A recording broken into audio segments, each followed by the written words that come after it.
इसलिए शौकत मलिक जो उनका लेफ्टिनेंट था, जिसको सुभाष चंद्र बोस ने कहा कि आप जाइए, एक गाना बना ना, क्या है वो, कदम कदम बढ़ाए जा वाला, वो गाना वहां से शुरू होना था। शौकत मलिक को लाल किले पे आके झंडा फहराना था। यही बात एग्जैक्टली हमने मोदी से कहा कि वो तो नहीं रहे, वो जो हीरो था इस मुल्क का, उसको इस देश के इतिहासकारों ने उस वक्त की सत्ताओं की मदद से जमीन के अंदर दफना दिया।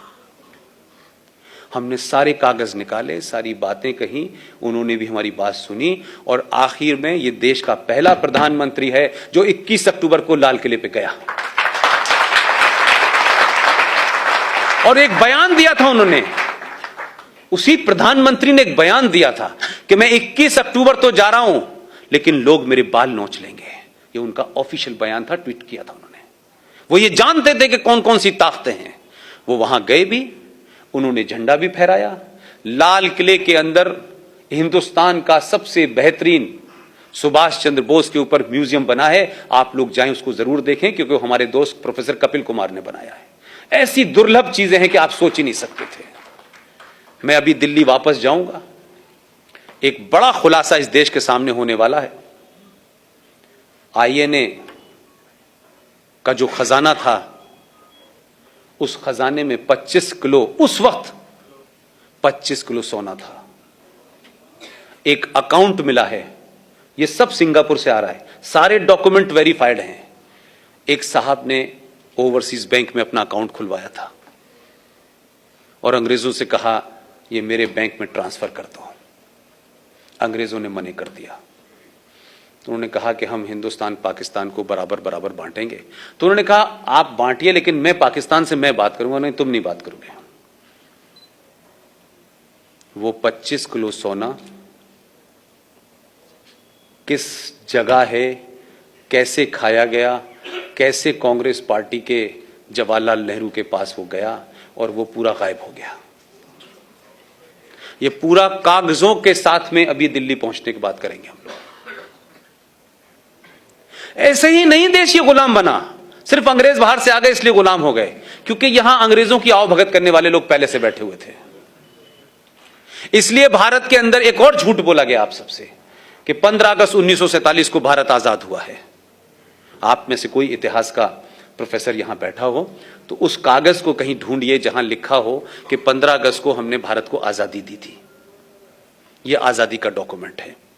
नेशनल आर्काइव में जाइए दिल्ली में, वहां लिखा है 15 अगस्त 1947 को पावर ऑफ ट्रांसफर हुआ था। तो जिनको पावर ऑफ ट्रांसफर की जल्दी थी, उन्होंने 2 टुकड़े किए और अपनी 16 साल की प्राइम मिनिस्टरशिप चलाई, और जो कुछ इस बीच में वो करके गए हैं उसकी सफाई हम जैसे वाल्मीकियों को करनी पड़ रही है। अभी भी इस देश में इतने मुद्दे ऐसे हैं कि देखिए, जब तक आपकी फाउंडेशन ठीक नहीं होगी, बिल्डिंग लंबी नहीं टिकेगी। इस देश में आजादी के नाम पे जो फ्रॉड हुआ है, इस देश में संविधान के नाम पे जो फ्रॉड हुआ है, इस देश में सक्सेसिव सरकारों ने सरकार बनाने, सरकार चलाने तक बस सीमित रखा है। कोई आमूल चूल परिवर्तन करने की किसी ने कोशिश नहीं की। कोई ये नहीं चाहता था कि सिस्टम को बदला जाए। इसलिए आज हिल रही है मीनार। इसलिए 70 साल के बाद भारत के नेशनल टेलीविजन पे जम्मू कश्मीर का शहर मुफ्ती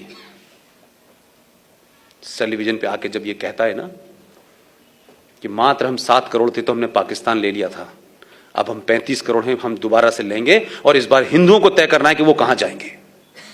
ये हिम्मत 70 साल में हमारी और आपकी चुप्पी ने दे दी है। और ये सच बात है कि इस बार आपको तय करना पड़ेगा। ऐसे नहीं हो रहा है कि पूरी दिल्ली का दरियागंज खाली हो गया है, ऐसे नहीं हो रहा है। ये पैसा कहां से आ रहा है, ये जमीनें क्यों खरीदी जा रही हैं, ये मस्जिदें हर चौराहों चौराहों पे क्यों बन रही हैं, इसका एजेंडा क्या है, ये कब्रिस्तान के नाम पे एक्सटेंशन क्यों किया जा रहा है। जबकि आप सबको बता दूं मैं, according to Islam, according to Muhammad साहब, ये जो कब्रें होती हैं ये हराम हैं, ये जायज नहीं है कब्रें, ये हराम हैं। ये काम खत्म हो जाए उसके बाद उसको चैलेंज करने वाला हूं मैं, क्योंकि आपके यहां अभी एक फैसला आया है मस्जिदों को लेके। सुप्रीम कोर्ट ने जब ये कहा कि इस्लाम में मस्जिद is not a Holi shrine था, कहा था, लेकिन इससे पहले तो देश में किसी ने पूछा ही नहीं। हम जैसे बेवकूफ कहते थे, लेकिन हमारा उस वक्त तक हम इतने एक्टिव नहीं थे, हम तो स्कूल के दिनों से जानते थे ये बात। लेकिन आप इस बात को देखिए कि ये फैसला भी आ गया कि मस्जिद अल्लाह का घर नहीं है, मस्जिद कोई पवित्र जगह नहीं है, मस्जिद की इक्वलिटी मंदिर से नहीं हो सकती। पूरे सऊदी अरब में जहां मोहम्मद साहब थे, मक्का से मदीना में रोज मस्जिदें बनती हैं, 6 महीने बाद उनको लगता है कि इसको हटा के वहां पे सड़क बना दी जाए, वहां रेस्टोरेंट बना दिया जाए, ओपन होता है, टेलीविजन है, आप सब जानते हैं। लेकिन भारत के मुसलमानों का एजेंडा कुछ और है।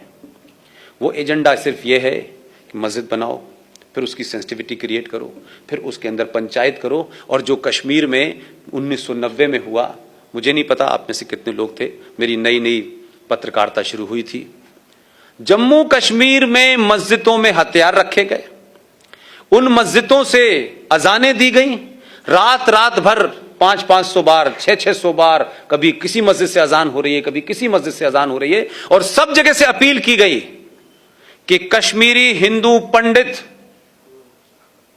कश्मीर छोड़ दें, हमें कश्मीर चाहिए कश्मीरी पंडितों के बगैर और कश्मीरी औरतों के साथ।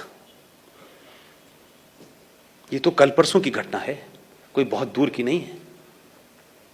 जो लोग ऋषि कश्यप की धरती की बात कर रहे थे, जिस कश्मीरियत की बात कर रहे थे, जिस गंगा जमुना तहजीब की बात कर रहे थे, उन लोगों ने एक बार 1954 में आपके लोगों को दूर रखने के लिए संविधान के अंदर एक इलीगल कॉन्स्टिट्यूशनल अमेंडमेंट करा लिया। वो लोग 1990 में जब हत्याएं हो रही थी, तो एक केस बता के बताता हूं मैं कि उस धर्म की और उसके मानने वाले लोग कितने रिलीजन ऑफ पीस के लोग हैं, कौन से धर्म से ड्राइव होते हैं, कौन सी आयत से ड्राइव होते हैं। एक महिला, एक टीचर थी, उसने एक बच्चे को स्कूल में पढ़ाया, वो बच्चा बड़ा हो गया, उसे 12th में पढ़ाया, वो पड़ोसी था, उसी लड़के ने उस महिला टीचर का रेप किया और टुकड़ों में काट दिया। इस मानसिकता से आपको लड़ना है। आप तो किसी के साथ चाय पी लेंगे तो उसके बाद फोन करके पूछेंगे आप घर पहुंच गए कि नहीं पहुंच गए। आपकी सभ्यता यह है। आप जिस सभ्यता से लड़ रहे हैं, जिस मानसिकता से लड़ रहे हैं, उसका बराबरी आप कर नहीं सकते। लेकिन उन्होंने होने दिया, सब चुप रहे, और यह भी देश को नहीं बताया गया कि यह घटना कब घटी। ये भी